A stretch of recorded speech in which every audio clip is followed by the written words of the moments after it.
Hey guys, you're listening to Catching Up with Annabella, and I'm your host, Annabella. Today I'm going to be talking about a bunch of different things, mainly pop culture. That's going to be the theme of this podcast.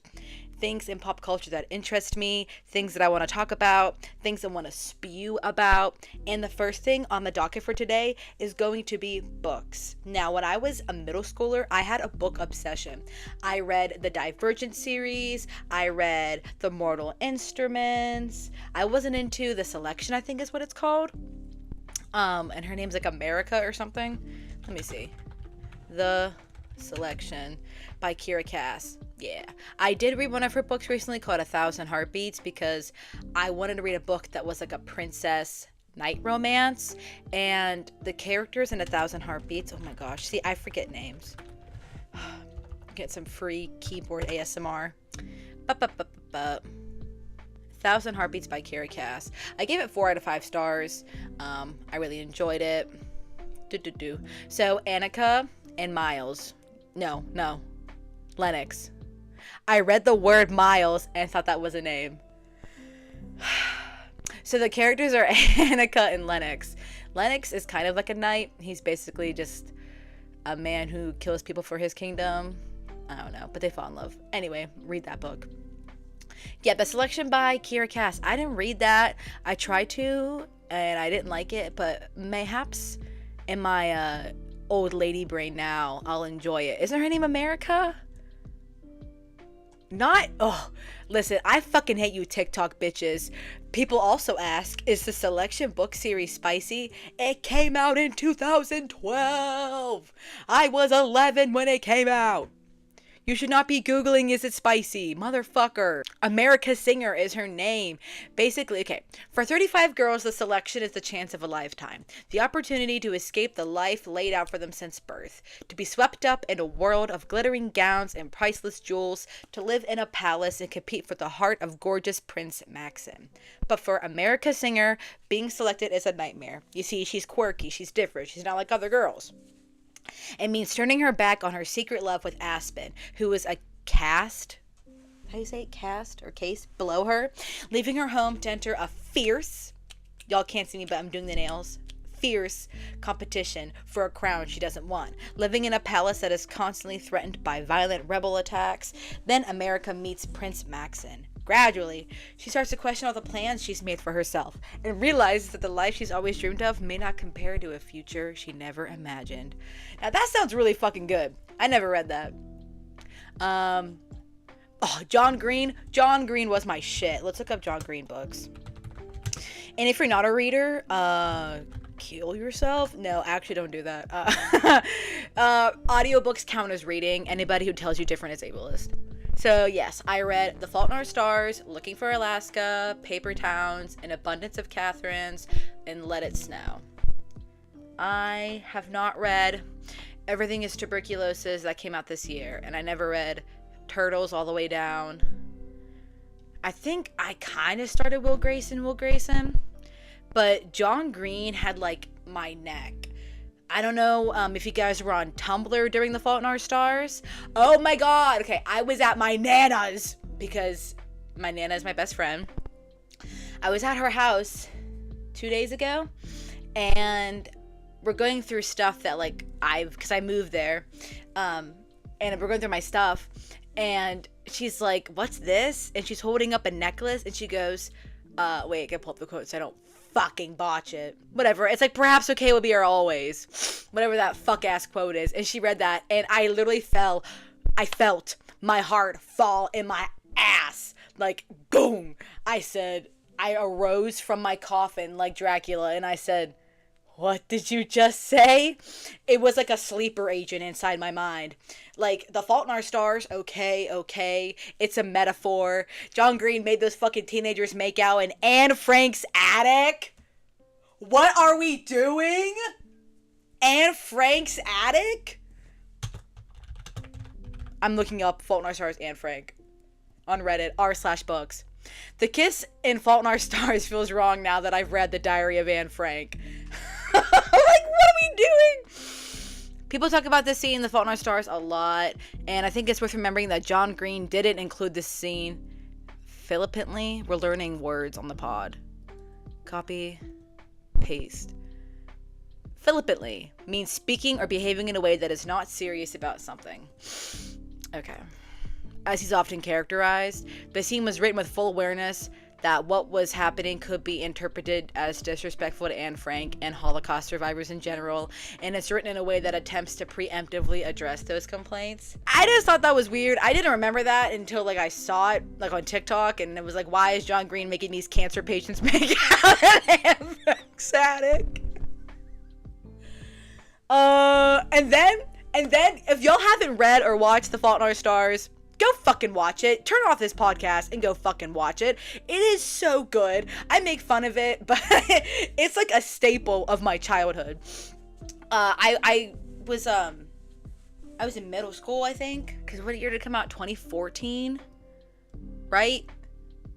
Go back. Okay, the book came out in 2012. And when did the movie come out? It's 2014? Yeah, look at me go. 2014. Saw that in theaters with my friend. Cried like a baby. I had to calm down during the end credits. But, yes. So, yeah. So, okay. So, the main characters are Hazel and Augustus. Hazel has lung cancer, and Augustus was an ex-cancer patient who lost his leg to cancer, so he's an amputee. And he's... When you read it now, like, as an adult, you're like, this boy is pretentious as fuck. Like, he puts cigarettes in his mouth and he doesn't light them because listen, 13-year-old me ate this shit up. So he puts cigarettes in his mouth but doesn't light them because it's a metaphor. Like, it's the thing that can kill him. He puts it in his mouth but doesn't give it the power to kill him. Are you following me? There will be a quiz after the podcast, so I hope you're taking notes. Hazel is obsessed with this fucking book called I can never remember it. She's like obsessed with it. An Imperial Affliction. Wow. Okay, it's called Imperial Affliction. And it's written by Peter Van Houten, who was played by Willem Dafoe, which is great casting because I love Willem Dafoe. Willem Dafoe, I know you're listening, and yes, I am free. So they become friends because Hazel goes to group therapy because cancer sucks. And she meets Gus there, and they basically fall in love with each other. And Hazel used her Make-A-Wish when she was a kid to go to Disney, and Gus is like, that's fucking stupid. She was like, I was a dying child, and I met Mickey and Goofy, and it was great. But Gus never used his wish, so he uses his Make-A-Wish to take Hazel all the way to what's it called? Amsterdam. Okay, I have to look it up. I remember they go to Amsterdam to meet Peter Van Houten and be like, we love your book. We want to know what happens after. Okay. And Anne Frank's attic is in Amsterdam. And so, yeah, so they go there, and that's when they first, like, kiss, and Hazel's struggling with the stairs because she, you know, is a lung cancer patient, and she's on oxygen, and she has to do the stairs, and there's a scene where fucking Shailene Woodley, who is getting those checks in the 2010s, she said, bring me my money. She is, like, dying, going up the steps, like, and everyone's like, damn, are you okay? She's like, I'm fine. So they make it there, and anyway, long story short, they start making out in Anne Frank's attic, and everybody in Anne Frank's attic just starts applauding. Woo! Like, yeah. So that's Fault in Our Stars. It's a great book. It's a staple. You couldn't go anywhere without seeing okay. I had an okay shirt. I had a Fault in Our Stars necklace. I had the book. It was filmed in the neighborhood I grew up in. Yeah. And my friends went and met Shailene Woodley and John Green. It didn't take me. And you bet I'm still holding on to that beef. He also wrote Looking for Alaska. I'm not going to go through fucking John Green's whole career, but Looking for Alaska is a movie. Paper Towns is a movie. Or is Paper Towns one was a show. Fault in Our Stars. And I guess we're making Turtles All the Way Down into something on Max. Or they did already. I don't remember. But yeah. So that's like where I was when I was reading. When I was little, I read Magic Tree House, Diary of Wimpy Kid, duh, Dork Diaries, duh, Boxcar Children, Goosebumps, what the fuck you know about Goosebumps? There's a Goosebumps book that I was scared of when I was a kid. And I think it involved a snowman. It's called Beware the Snowman, actually, yeah. Y'all, I had to hit pause recording because my mom was calling me and she's at work. So I'm like, oh damn, something must be wrong. This host said, I'm eating cereal and on the toilet and I'm talking to you. I said goodbye. Take your fucking Frosted Flakes and your dump and get away from me. Anyway, we're talking about R.L. Stine, who is a fun-looking guy. I am not coming for his looks. He just looks like he writes Goosebumps. In the best way. His fuck-ass smile, if y'all could see what I'm looking at right now, he's got the little smirk where he's like, that's right. I write terrifying stories. But yeah, I was obsessed with Beware the Snowman. I remember it scared the fuck out of me. I want to read about like the synopsis. I'm on goosebumps.fandom.com/wiki/beware, _the _snowman. So I'm getting my sources directly. Came out in 97. I'm so sorry, guys. I just had McDonald's. I'm so sorry. Jacqueline used to live with her Anyway, Jacqueline used to live with her Aunt Greta in Chicago, but not anymore. They've moved to a place called Sherpia. It's a tiny village on the edge of the Arctic Circle. Jacqueline can't believe she's stuck out in Nowheresville, but wow. No movie theaters, no malls, no nothing. Plus, there's something really odd about the village. At night, there are strange howling noises, and in front of every house, there's a snowman. A creepy snowman with a red scarf, a deep scar on his face, and a really evil smile. Ellipses. Tell me that don't fuck you up.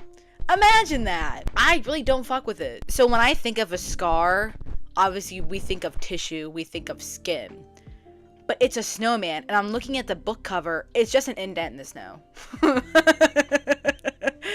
But I remember reading a part of the book. I'm going to have to reread this. Put this on my Goodreads. Also, if you want to be my friend on Goodreads, be my friend on Goodreads.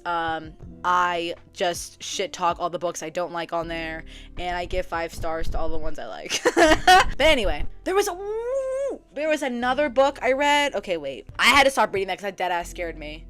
It was like a ghost or something, like The Black something. Oh, y'all. I just remember it scared the shit out of me when I was a kid. Oh, I found it. It was called The Ghost of Greylock. Oh my fucking god. We gotta look it up. Oh my gosh. That, y'all, I went on Google Images and the cover came up, and that just scared the absolute shit out of me. Oh my gosh.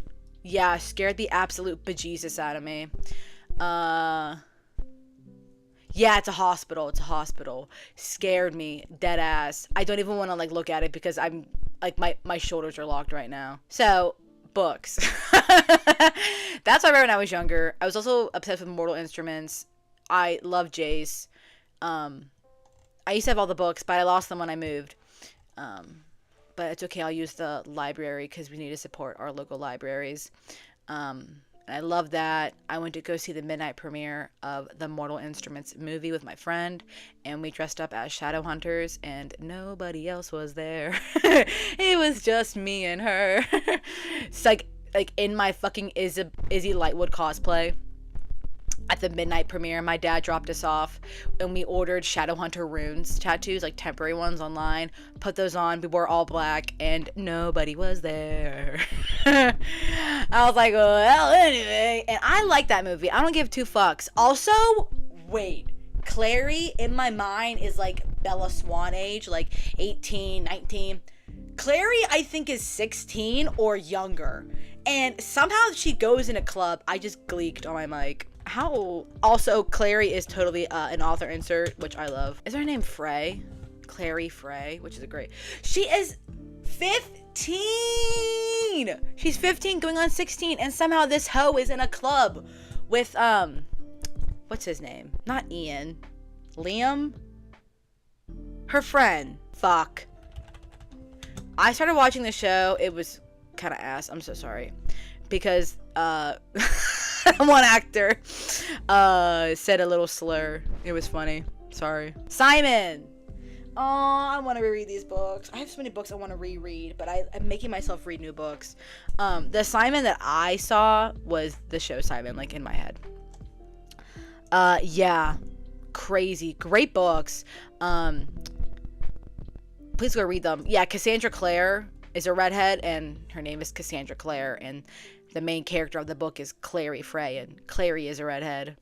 And I'm all for authors doing, like, reader inserts, or, well, I guess, not reader inserts, but, like, author inserts, because I am a self-insert fanfic enjoyer, reader, writer, lover.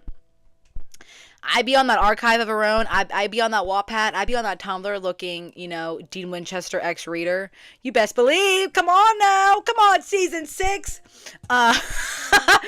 Yeah. But books that I've been reading now is what I'm talking about. I gotta pull up my Goodreads on my phone because I love when I get an email from Dawn Jillian saying, "Dear customer, your package has been delivered." And who the fuck is Dawn Jillian? Sorry. I'm gonna go on Goodreads. And look at my books. My rating scale, I'll read it to you. If you aren't following me on Goodreads, then I'll read it to you. And you're not following me on Goodreads, so I'm gonna read it. Strap it. 1 star means kill it with fire, okay? 1 star is like, I wouldn't touch this. Why did I purchase this? And I've only given one book a 1 star. And we're gonna get into that, don't worry. 2 star is, could have been something good. Like you had the right building blocks. I saw where you were going with that, but you just didn't do anything. Like, I feel like I'm RuPaul and I'm judging, like, your your runway look was slay, but your acting on the main stage was non-slay. I'm sorry, my dear, but you're up for elimination. That's how I feel rating these books. 3 stars is like fun time read. I wouldn't kick it out of bed. Like, damn, like if I'm like on a train or a plane or, you know, any mode of transportation on my unicycle and I need a book to read, shit, I'll crack this shit open. You know, it's not like, oh my god, I'm enthralled, but it's like, I had fun. 4 stars is finally some good fucking food. That is a meme. I would love to know the origin. I think it's Gordon Ramsay. Finally, some good fucking food. Yeah, it is. On this day, 13. Oh my god, it's 14 years old. I'm gonna insert a clip, maybe, if I can figure out how to edit this. Finally, some good fucking food.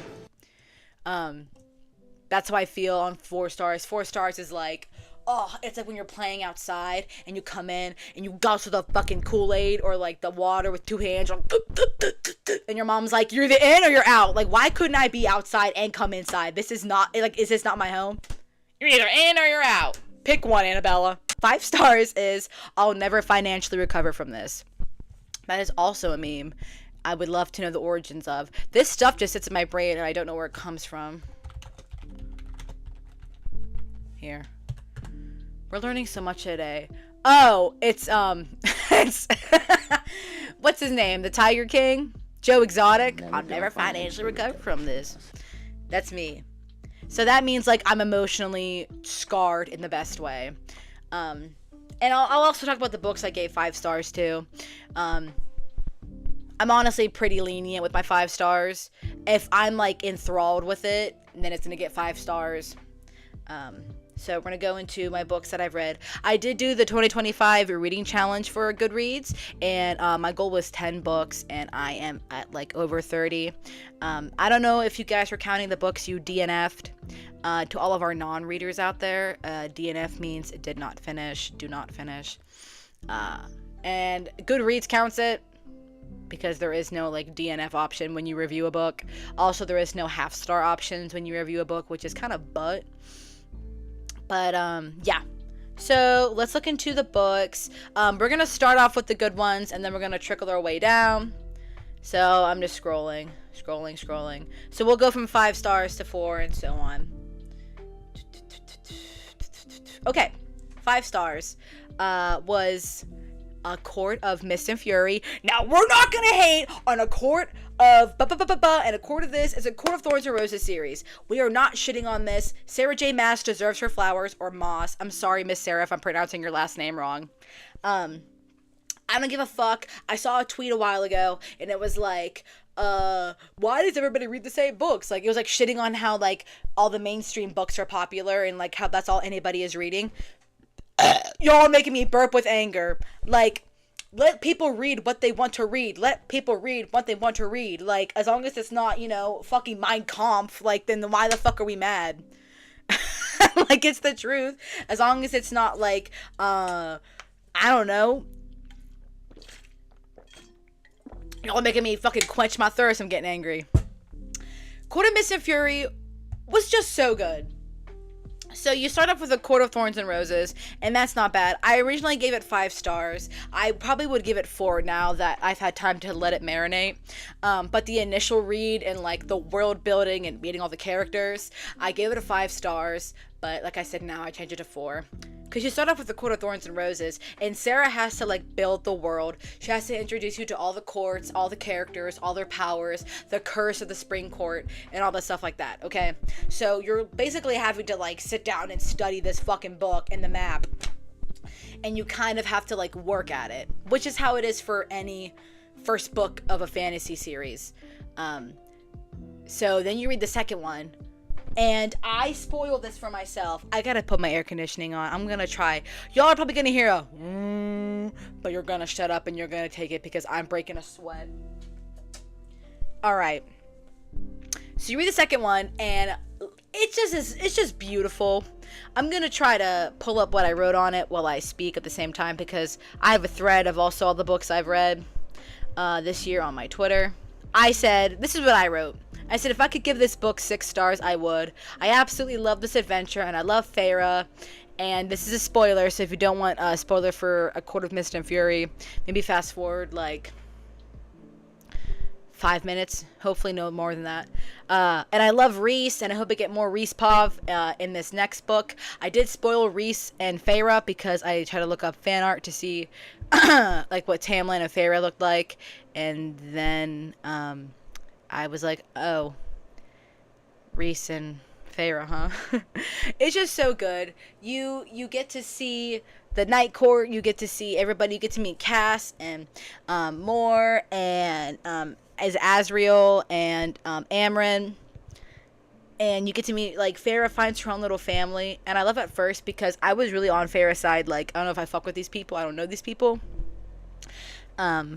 And then she starts to slowly relax and join them. And it's just so good. And Rhys is just so patient with her. And, like, and it's just so good. And I really, like, it's just so much fun. Like, people shit on these books. And it really upsets me because I feel like it comes from misogyny. Because, everything in this world stems from misogyny. I think a woman... I bought the first book as a the first book as a joke. Like, I was at Half Price Books with my boyfriend, and I was like, okay, I'm going to buy the Fairy Smut book, haha. And then it's literally become one of my favorite series I've ever read, and I'm planning to get a tattoo about it. But it's just beautiful. I love Feyre's character. A lot of people don't like her, which I don't get. Like, then why are you reading the book if you don't like Feyre? I agree she could be annoying, but so can Rhys. Like, everybody can be annoying because these are complex characters. Unfortunately, we're not living in a black and white world. But yes, so 5 stars to that. I think my favorite book out of the series is A Court of Silver Flames or A Court of Wings and Ruin. I think that's the pink one. I could not put that one down. The pink one. I was reading it on the bed while my boyfriend was getting ready for work. I was reading it in the car on the way to work. I was reading it on my break at work. Like, it was just so good. I loved, like, hearing about all the other courts in more detail. I love that, like, we got to see, like, Feyre actually be, like, a badass and go undercover in the Spring Court. I'm jumping ahead, but please go read that book and the whole series. But just be aware that if you read the series, you also sign up for Crescent City and Throne of Glass. And Throne of Glass is a long-ass series, which is fine with me. Okay. 4 stars. I'll just do one book for each because I could be talking about books for hours and hours. 4 stars will be The Cruel Prince, which is the first one of the Folk of the Air series. I got recommended this book because I watch Haley Jean ASMR, and she does ASMR about books mainly, I think, at least in my opinion. And in every, like, ASMR video she makes about books, she brings up The Cruel Prince. It's, like, her favorite book. She constantly rereads it. She annotates it. And I was like, fuck it, like, let me read it. I gave it 4 stars, the first one. I'm so sorry, guys. Because, like I would do with Court of Thorns and Roses, you have to build the world up. The romance in this book is Jude and Cardan, and I love Jude and Cardan. I really didn't know if I would, because I'm reading this first book, and my friend, she's like, oh, I love them together. They're so good together. And I'm reading it, and I'm like, Cardan is a fucking asshole. Like, what are we, like, are we living in the same world? What are we talking about? And I like to think that Jude and Cardan are the most prime example of enemies to lovers. A lot of people like to throw around that term. It started in fanfic, like that would be a tag on Archive of Our Own. But now it's a thing that straight white women like to use for their little books. Like, we'll pick up like a romance book. Like, some people say fucking Icebreaker is an enemies to lovers. I'm looking up Icebreaker. Every time I go to a bookstore, I pick up Icebreaker, and I close my eyes, and I flip to a random page, and there's just fucking on every time I do it. I typed in book. It's by Hannah Grace. It's a TikTok sensation, so you know it's not going to be good. I'm really sorry, guys. Every time I picked up a book that is a TikTok sensation, it's but it's shit. It's not good. I've returned every single one, besides Court of Thorns and Roses. Yeah. So people say it is, enemies to lovers. It's about this girl named Anastasia Allen. She's a figure skater striving for the Olympics. And then there's Nate Hawkins, the hockey team captain. They're forced to share a rink, and they don't get along. And I guess they hate fuck.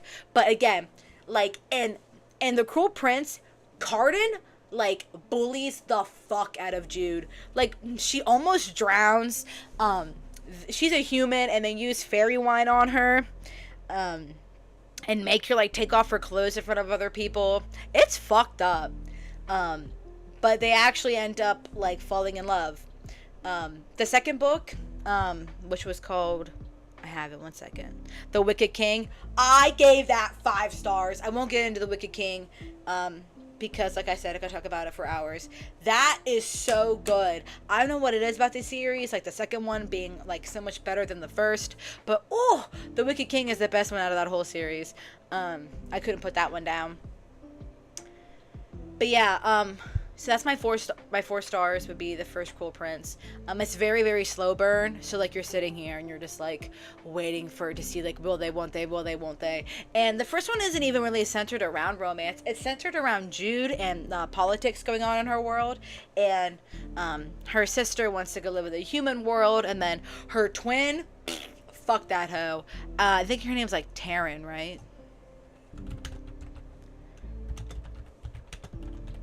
Like I said, I'm not really good with names. Yeah, Taryn Duarte. Me and my homies hate Taryn. For real. Like, okay, I'm gonna let you in a little tea from The Cruel Prince. So, Jude and Taryn are twin sisters. And Viv is their half-sister. Viv is half fae, half human, I think. Yeah. And Jude and Taryn are full human. Okay. So, Jude and this guy named Locke, right? That's him. Yeah. They kind of, like, have, like, a cute little, like, kids thing going on. Like, they go to his house and they kiss, and he's nice to her, and you're like, oh, okay, like, I kind of like Locke. He's being nicer than Cardan is, and Cardan doesn't like what Locke's doing with her because he's a dick. And then you find out that Locke has been seeing her twin, Taryn, because, like, I think, like, Locke said to Taryn, like, oh, like, I really love you because, you know, I'm able to be with you and your sister at the same time, or some fucked up shit like that. And I love Jude so much because when she finds this out, she feels betrayed because, like, what the fuck? What kind of sister does that? Not just your sister, your twin, and they're identical twins, by the way. They're identical. And it's not like Locke got confused. He did it on purpose as a test. So Jude finds this out. She goes home and throws a sword down at Taryn and is basically like, okay, I'm gonna fuck you up. And I respect that. Love that. And then the next few books, you know, Taryn and Locke stay together, and it's very toxic and low-key sad, and Jude helps her, and I just love Jude. Jude is probably my favorite main character. I like her more than Farrah. Not that Farrah's bad. I just like Jude more. This is my opinion. That's my opinion. Okay. 3 stars. We'll talk about Our Infinite Fates. Now, I didn't know this was a TikTok book. I just saw it in every fucking store I went into, like every Half Price Books, every Barnes and Noble. I thought the premise sounded so good. In my words, it's these 2 people are being reincarnated over and over and over and over again, and they're destined to meet each other, fall in love, and then one of them kills the other. And that's what they just do, like, forever. And I was like, okay, this sounds really interesting. Like, I haven't read anything like this. I pick it up. First off, the pages on the side, not the spine, like the actual pages, they're gold. And it looks really cute because the cover is like this turquoise, gold and black moment. It's really nice. So, I'm reading it, and it's not bad. It's not great. I feel like Laura Steven, who wrote the book, I feel like she could have, like, I want to say done more with it, because we got so much of their past lives. I feel like we didn't get enough of the current life, because Evelyn is our main character, and she wants to stay in this life. Like, this is like one of her favorites. She has a little sister who's dying of cancer, and, you know, she wants to stay here. She wants to help her, but she knows that he's gonna come and he's gonna find her and kill her. So she's like trying to throw him off. And like, what's sad is part of Evelyn is like, I want to see him again. Cause like, imagine you're so lonely your whole, like, you remember your past lives, but as like time goes on, you know, the older ones start to fade, but you really only know one person, like, ever, like, only one person, and it's the person you're meant to fall in love with, who's going to kill you. So part of her is like, I don't ever want to see him. I want to stay here with my sister. And then the other part is, but he's the only person who really knows me, and I low-key miss him, even though he fucking stabbed me. And it sounded interesting. I'm reading it. Just wasn't enough for me. I was really sad, like, when I finished that book. The ending was cute. She kind of tied some things up in a bow. I like when authors do that. Don't really leave anything. But I was just disappointed because we know so much about their past lives. I feel like there wasn't enough chemistry for me to be able to actually enjoy the relationship. Like, it was just like, oh, you know, remember back then. But it wasn't like, this is how we are now. Like, this is, you know, show me my love now. I mean, there is a part, like, they talk about, like, in one of their lives in Russia. I forget his name. Obviously, they have different names throughout their lives, but they go by one name throughout the book, Arden. So it's Evelyn and Arden. Arden and Evelyn were in one of their lives in Russia, and Arden hesitated before killing her, and actually was like, we don't have to. And she's like, tell me why. Evelyn doesn't remember why this is happening to them, but Arden does. And in Russia, he goes to tell her and then stops himself. And so that was pretty interesting. But again, it wasn't bad. Like, I'd probably reread it again, like if I was stuck on a plane and had nothing else to do. But yeah, I encourage you to read it. It's a fun read. Another 3 stars, I am talking about another 3 stars, is Gallant by V.E. Schwab. This is a book I bought based solely on the cover.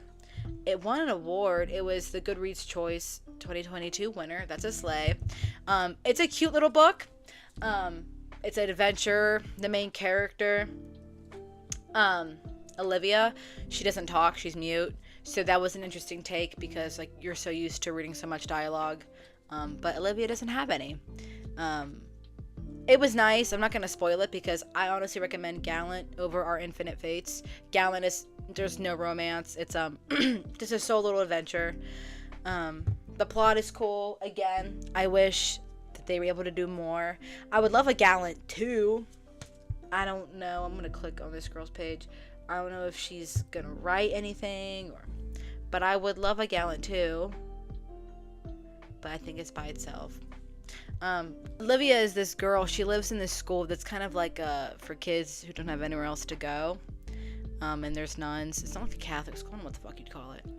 But she's mute, and she hates it there. She wants to leave. She only has a notebook of her mom to remember her by. She doesn't know who her dad is. And then she gets called to, like, the nun's office or head mistress, whatever the hell. And an uncle has written a note saying, like, oh, we try to find you. We're going to come take you to our home. We've been trying to find you, for years now. And she's like, oh my God, yippee, get me the hell out of here. So she packs her stuff and she leaves. And then when she goes to Gallant, which is her estate, they're like, we did not ask you to come here. That guy who wrote you that, your uncle is dead. So, and then you find out that in her mom's notebook, she wrote, like, Olivia will be okay as long as she stays away from Gallant. So, that's one part. And the other part is Olivia can see ghouls. She calls them ghouls. They're basically like, I would more describe them as ghosts of people who have passed, and like they're kind of like in pieces of who they used to be. So you kind of figure out that it's I recommend it more than Our Infinite Fates. Only thing I didn't like about it was just, like I said, like, I wish it did more with Olivia's powers. The ending I wasn't really satisfied with, and that's just my personal preference. But yeah, so now that, like, the good books were out of the way, we're gonna hop into a 2 stars. And for that, we're gonna talk about For Whom the Bell Tolls by J.C. Lynn. And this is my opinion. I'm not hating on Miss J.C. Lynn. I did not know that J.C. Lynn had never been an author before, and that these are based off of skits she did on TikTok. If I would have known that, I would never have bought the book. Just because that is not my cup of tea. I was in a bookstore and this random girl came up to me and was like, oh, that is really good. And I was like, oh, really? Yeah. I'm like, it sounded interesting. And she's like, yeah, like if you like Court of Thorns and Roses, or like if you like fairy books, you'll like that. And she goes, and the spice is great. I don't know about y'all, but I grew up in a house where we say smut. Or we say lemon. I never say spice. Spice has been like it's crazy how TikTok has changed reading in books. Like, I never fucking said spice. What's the spice level? Are they fucking or are they not? That's all I need to know. Is it smut, like, or is it not? But, and I'm like, the cover is really pretty. And the premise sounded cool. Basically, it's this girl, Lily. She dies from cancer, and she gets a front desk job at hell with customer service. And I've worked at customer service for too long. And so I'm like, oh my God, that's so funny. And then she ends up falling for one of the demons there. And I'm like, that sounds really cool too, because I'm curious to see the author's take on hell and demons and the afterlife. So I'm reading it, and it's not terrible. And then for some godforsaken reason, she makes her characters play Among Us. Like, insert fucking like insert fucking Among Us sound effects, because I honestly couldn't believe what I was reading when that came out.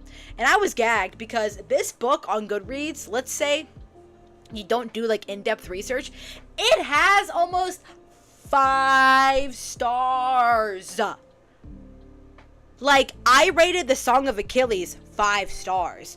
This shit is at 4.55 on Goodreads. Shit, if you're rounding up, you might as well just say 5. And that boggles my mind. So, it started getting really bad for me when the Among Us happened, right? And they don't call it Among Us. I think they call it, like, villains. She can't say Among Us, obviously. But she calls it something else. And the reason how I knew it was Among Us, it was because they talked about, like, yeah, I have tasks to do. Like, I have electric to do. And you have to find out who, like, the secret killer is. It's called Aliens. I remember now. It's called Aliens. And she's playing it with demons, like, basically on fucking Discord. And, like, and they're like, well, that's not bad. Okay, you're right, okay. Da-da-da-da-da. It just gets really bad. I'm just going to read my review to you that I wrote on Goodreads, because I haven't picked this book up. I DNF'd this book at 27%. It felt like I was at 80%. Like, I just read my percentage I DNF'd it at, and I'm gonna be real, I thought it was much more, because that's how fucking long the book took me to get through. I wrote, I wanted to like this so bad. because I did.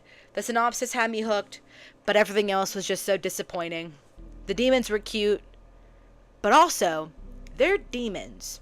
Why are they talking with the same dialect as humans? Like, even in Supernatural, you know, the great famed CW show Supernatural, starring Jensen Ackles, Jared Padalecki, and Misha Collins, like, the angels and demons kind of have a cadence about themselves.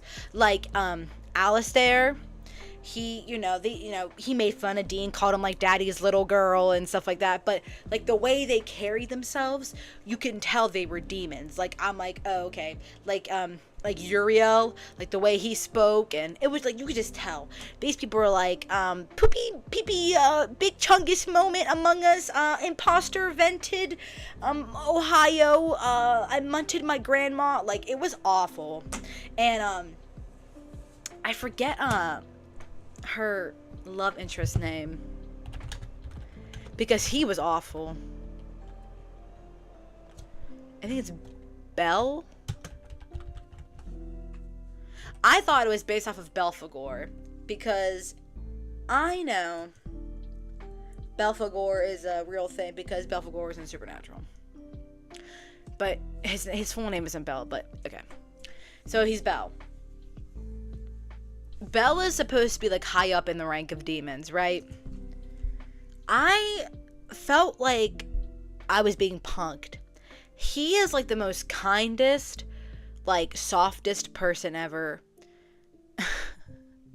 It really just annoyed me, because why are demons going out for trivia night, and why are they playing Among Us?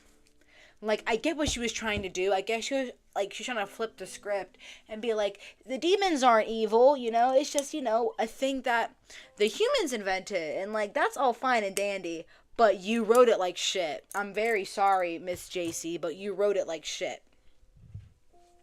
So I wrote, why are they, talking the same dialect as humans? Why do they have office jobs? All of the demons work in an office. Lucifer, like, has an office. I'm gonna let that marinate.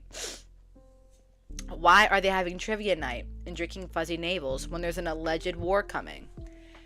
Now, if these demons know how to play Among Us, mama, they know what a fuzzy navel is. Lily was like, I have a fuzzy navel, and all the demons at trivia night, can't believe these are words that I'm saying, we're like, what's that? And, they were just like, oh, great job, Lily, you introduced us to this drink, and it's like, y'all know how to fucking download Steam, but you can't order a cocktail? Okay. The alleged war. Like, Annabella, why did you say alleged war? That is because it's what it was. In the synopsis in the back of the book, she says, like, but there's a war coming, which is how it is in every fantasy book. Like, there's a war coming, and because it gives, your characters, that's the big monster, that's the big bad. DNF, not even halfway through, but like I said, I felt like I was about to be done with the book. It was just so terribly written. Very badly paced. The war was not even talked about. Like, I flipped through the book to spoil it for myself. Pure assetry. The war was barely spoken about. I think that's stupid, because it doesn't give you any conflict in the book. Like, there is, it's just, like, it felt like I was reading a middle schooler's assignment, like a creative writing assignment, where you had to include some vocab words to get points. So that's how it read to me. Why aren't we getting more of Belle's point of view? If we're going to do dual point of view, and you're going to give me, like, 10% of the guy, don't even fucking bother writing it. You're just spitting in my face. You're just pissing on my leg and telling me that it's raining, Miss JC. Earlier I was like, I'm not gonna shit on the authors. I'm not shitting on you. I'm just shitting on your talent that you don't have. And I'm not trying to be mean. It's just really bad, girl. Like, it's really bad. And I know you shouldn't give two fucks what I mean, because she's got almost 5-star rating on Goodreads, and she's probably got, like, over 1 million followers on TikTok, and da-da-da-da. She's walking on sunshine. But listen, it's just ass, okay? I'm so sorry. I said, why is Belle a cheap corpse husband knockoff? Corpse Husband, if you don't know, was a very popular, like, gamer, streamer for Among Us. The way the spike showed when I screamed Among Us. Sorry. Like, Corpse is known for his very deep voice. Excuse me. And Belle has a very deep voice, and they make a point.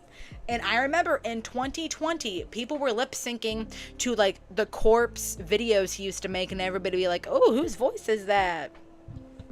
And Corpse be like, he kind of sounded like, my impression, he sounded like Sylvester Stallone. But yeah, so that's what Belle felt like to me, like he was a Corpse husband knockoff. Okay. The writing, I'm getting like fucking Nom flashbacks thinking about the dialogue. Just so bad. Basically, a little girl dies, okay, and Lily finds her in the afterlife.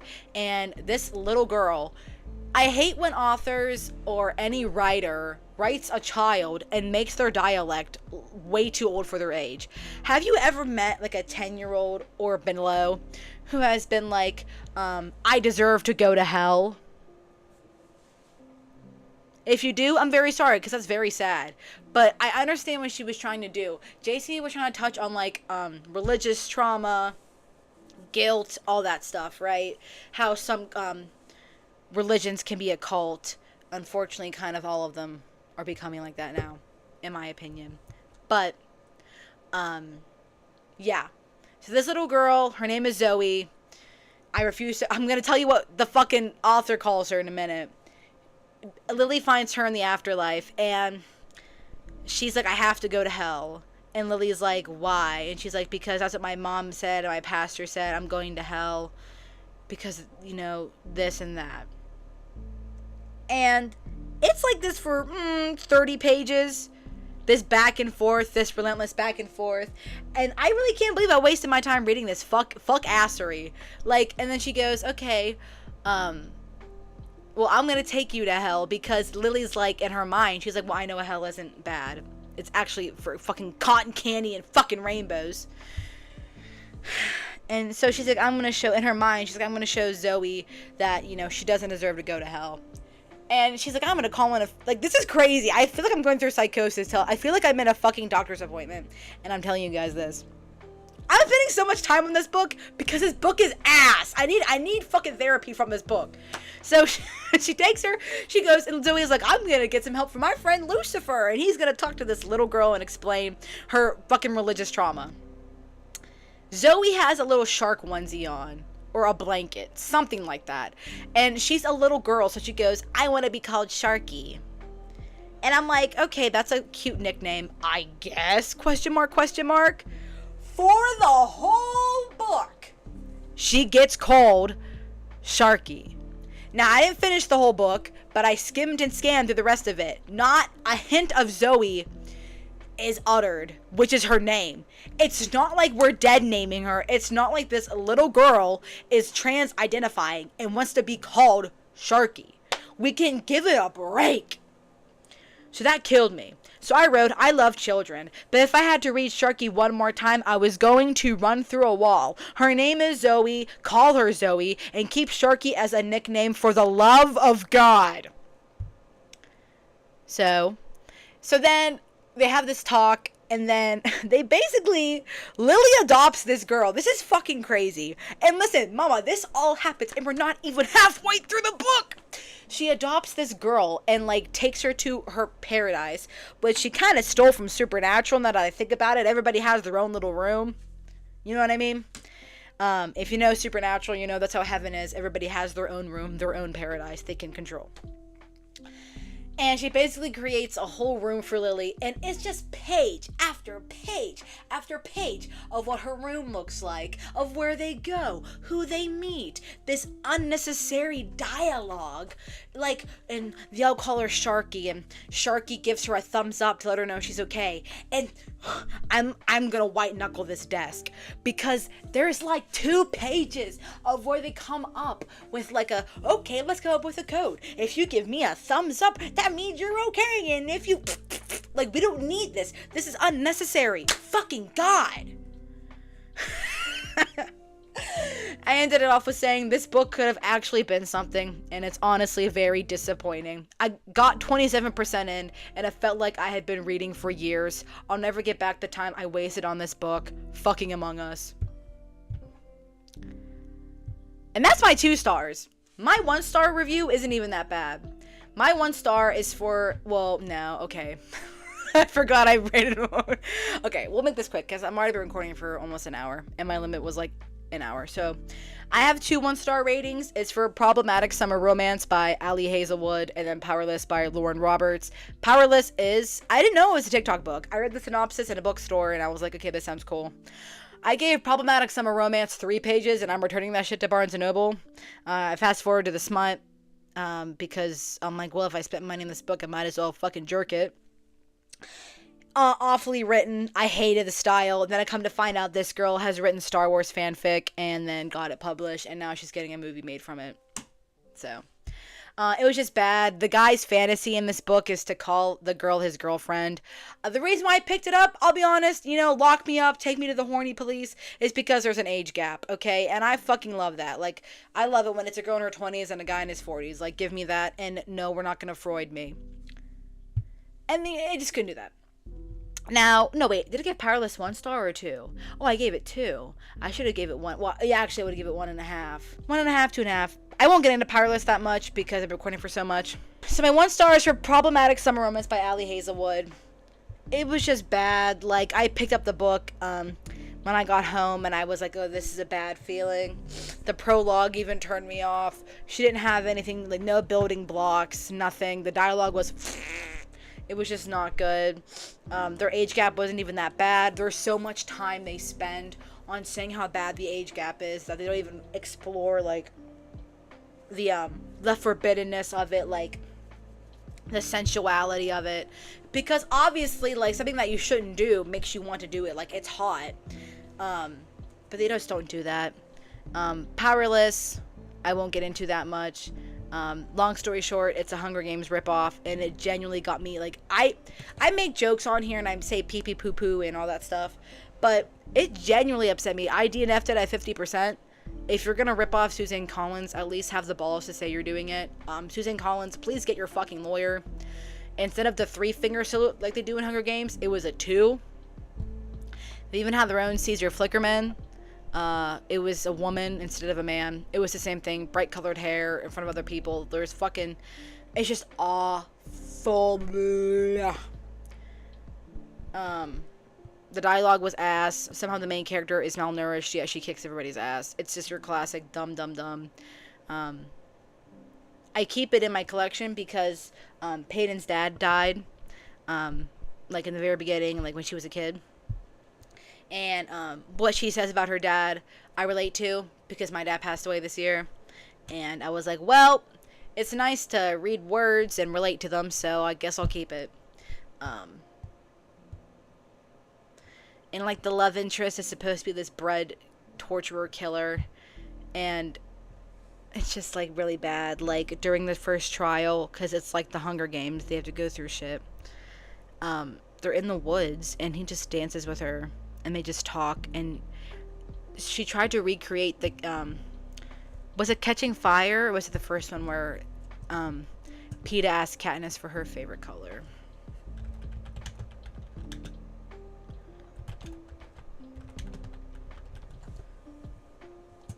I think it is Catching Fire. Yeah, because, Peeta looks older.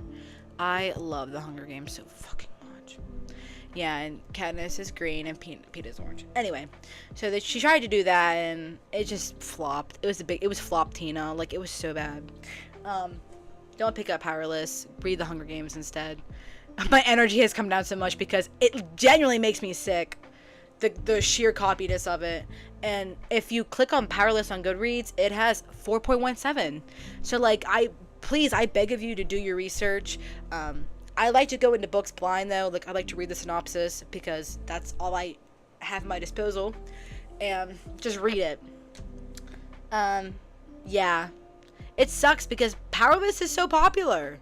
Like, it just, like, the most recent book of, like, the series just came out. And it's, like, all over TikTok. People love it. And what's sad is, like, I was excited, like, it was good at first, but I remember reading it and, like, looking over my boyfriend and being like, I'm still fucking reading this book.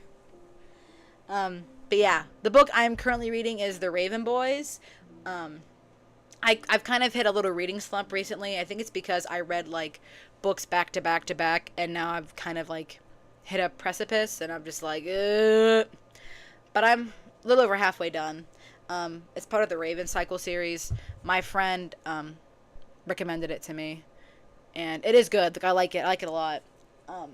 If I could recommend a book to you to read, it would be One Dark Window. It's part of the Shepherd King duology. That's kind of like a TikTok book. I actually got recommended it by Brittany Broski's podcast. She also recommended Quicksilver to me, and that was a fun read. I recommend Quicksilver so much. If you just want, like, a fun romance, fantasy, and you just want to turn your brain off and have fun, please pick up Quicksilver. The second book is coming out in November. I did pre-order it earlier this year, and I got a signed copy because I'm an impulse purchaser. But yeah, One Dark Window is my favorite magic system. It's based off of tarot cards, and the romance is not the center. I kind of like it when the romance isn't the center and you get to explore other themes. But yeah, so I recommend One Dark Window. It's 2 books, and it's already done. Quicksilver, the first book, obviously is out. The second one comes out, I think it's called Brimstone or something. Comes out in November. And I don't know how many books she's doing. I hope it's a duology. I love the ending of Quicksilver. I loved it. But yeah. So, I think that's all I'm going to talk for today. I got dry mouth, and I've been recording for over an hour. I didn't think I'd have this much to talk about. This is about books. If you guys want me to talk about books again, let me know what books you like, what books you have recommended for me. I think we'll talk about something else, obviously, next episode. But yeah, thanks for catching up with me. Have a nice day, evening, night, wherever you're at. And I'll see you next time, besties. Bye!